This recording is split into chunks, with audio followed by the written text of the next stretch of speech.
Hello అందరికీ welcome back to our YouTube channel Mounika kitchens and beauty. ఈరోజు video ఏంటి అంటే మా వినాయక చవితిని ఎలా సెలబ్రేట్ చేసుకున్నాం అనేది మినీ వ్లాగ్ లాగా అయితే వ్లాగ్ తీసాను అనమాట.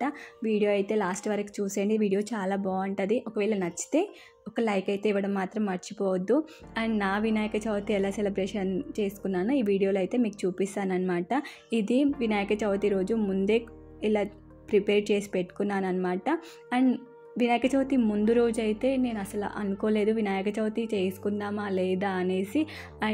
నైట్ 8 వరకు అయితే నేను వినాయకుడికి సంబంధించినవి అయితే ఏవీ తీసుకురాలేదు. అసలు డౌట్గానే ఉంది చేసుకోవాలా వద్దా అనేసి అలా అనమాట.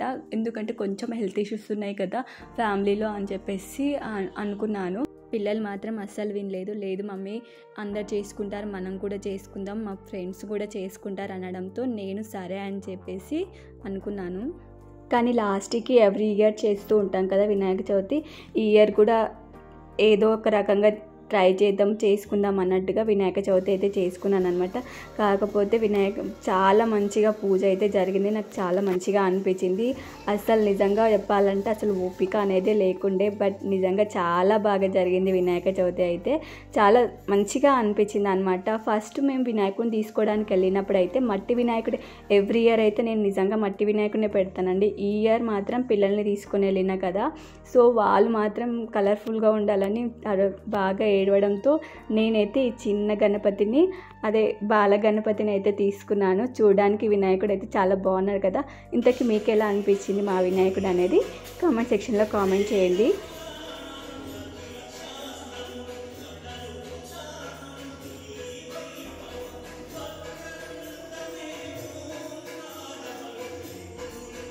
పూజ అనేది 11:30 లోపే అయిపోవాలి కదండి.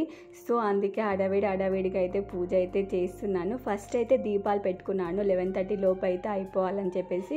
అండ్ తర్వాత ఒకదాని తర్వాత ఒకటి ఇక్కడ ప్రిపేర్ చేసుకుంటున్నాను అనమాట. పూజ కథ ప్రారంభం కాకముందు అయితే నేను ఎవ్రీ ఇయర్ నేను పూజారి కాకుండా నేను ఫోన్లో పెట్టుకొని అయితే పూజ చేసుకుంటాను. నాకు పెద్దగా పూజలు అయితే రావు, కానీ పూజలు చేసుకోవాలనే ఇంట్రెస్ట్ మాత్రం చాలా ఉంటుంది. నాకు పూజలు అంటే చాలా ఇష్టం కాబట్టి నేను ఎవ్రీ ఇయర్ ప్రతి పూజ చేసుకుంటానన్నమాట.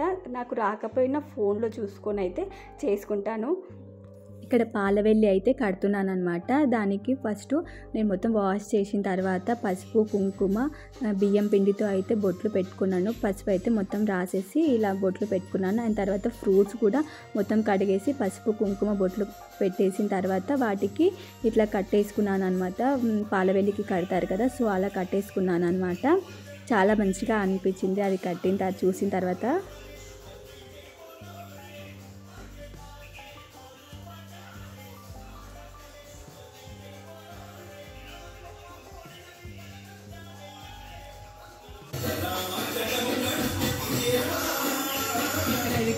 వినాయకుడికి ప్రసాదాలు పూజ అయితే కంప్లీట్ చేసుకున్నాను. అయిన తర్వాత నాకు పూజ సరిగ్గా రాదని చెప్పాను కదండి. సో అక్కడ ఫోన్లో చూసుకుంటూ వాళ్ళు చెప్పే విధంగా నేను వినాయకుడికి పూజ చేసుకుంటున్నాను అనమాట.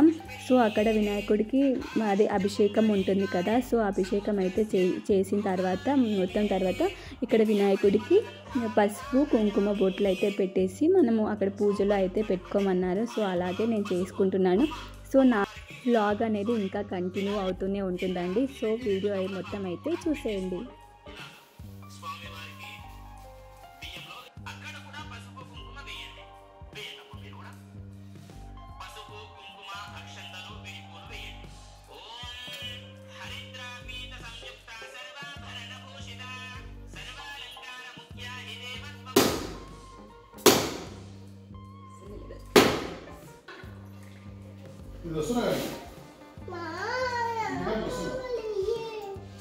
इससे जल्दी ज्यादा प्रसादम చేసిన జల్ది కూర్చో కింద కూర్చో.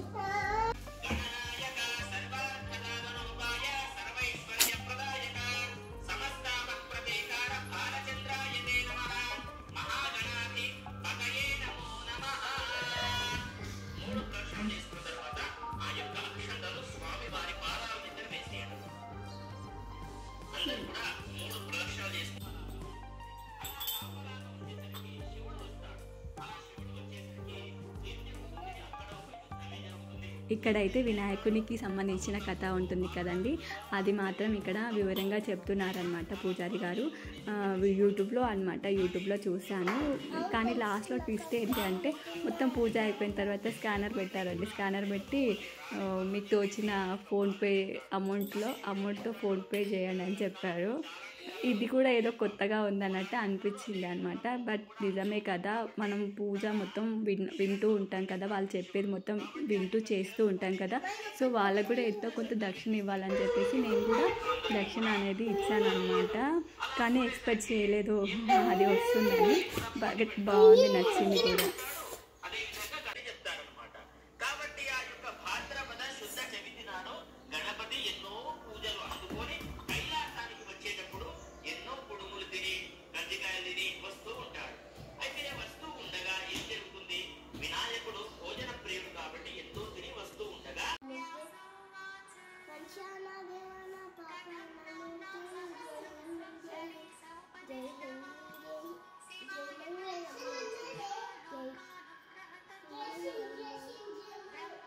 పూజ అయిపోయిన తర్వాత అందరం మనం గుంజీలు తీస్తాం కదండి, అవి ఎందుకు తీస్తారో మీకు తెలిస్తే కామెంట్ సెక్షన్లో కామెంట్స్ చేయండి. అండ్ నాకు తెలిసినంత వరకు వినాయకుడికి బొజ్జ ఎక్కువ ఉండడంతో కూర్చొని పైకి లేవలేడు కదా. సో లేవలేనప్పుడు అప్పుడు వినాయకుడు అనుకుంటాడంటే ఇలా కింద కూర్చొని పైకి లేసే వాళ్ళ అంటే చూస్తే చాలా ఇష్టం అంట. సో అందుకే చాలామంది గుంజీలు తీస్తారు అన్నట్టు నాకు ఐడియా ఉంది. సో మీకు తెలిస్తే కామెంట్ సెక్షన్లో కామెంట్ చేయండి. మార్నింగ్ పూజ అయితే కంప్లీట్ అయిన తర్వాత ఈవినింగ్ టైంలో కూడా వినాయకుడికి పూజ చేసుకోవాలి కాబట్టి ఈవినింగ్ టైంలో కూడా నేను మళ్ళీ వినాయకుడికి పూజ చేసుకుంటున్నాను అనమాట. పిల్లలు ఇంకా మా వారు అందరూ కలిసి అయితే ఆఫీస్కి వెళ్ళిపోయారు. సో ఆఫీస్లో కూడా వినాయకుడిని పెట్టారు కాబట్టి వాళ్ళు ఇక్కడ పూజలో అయితే కనిపించలేదు, ఆఫీస్ దగ్గరికి అయితే వెళ్ళిపోయారు. సో అక్కడ పంతులు గారు వస్తారని చెప్పేసి హడావిడిగా వాళ్ళు వెళ్ళిపోయారు. నన్ను కూడా రమ్మన్నారు. బట్ నాకు ఇంట్లో వినాయకుడిని పెట్టుకున్నాను కదా, సో నాకు మళ్ళీ డోర్ క్లోజ్ చేసి వెళ్ళిపోకూడదు కాబట్టి నేను వెళ్ళలేదు. సో వినాయకుని దగ్గరనే పూజ చేసుకున్నాను. అండ్ తర్వాత పాప వాళ్ళు కూడా ఇంటికి వచ్చారు. ఇంటికి వచ్చిన తర్వాత ఆమె కూడా వినాయకుడికి మొక్కుతుందన్నమాట.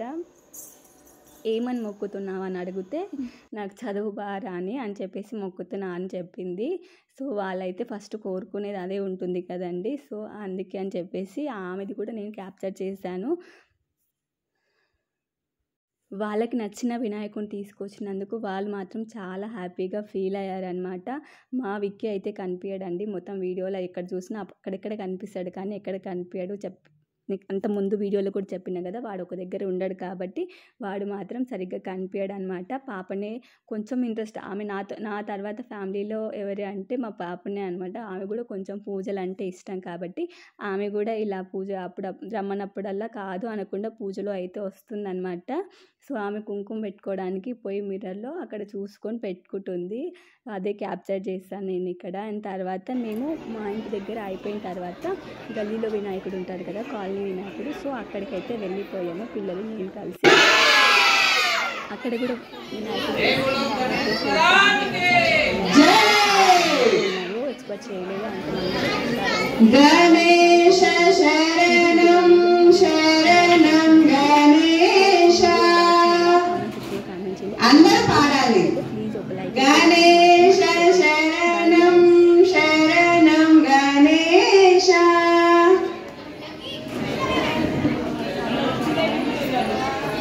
ఒక్కడి గొంతు కూడా వినిపించట్లేదు అబ్బా నాకు. ఎవరికైనా మైక్ కావాలంటే తీసుకోవచ్చు.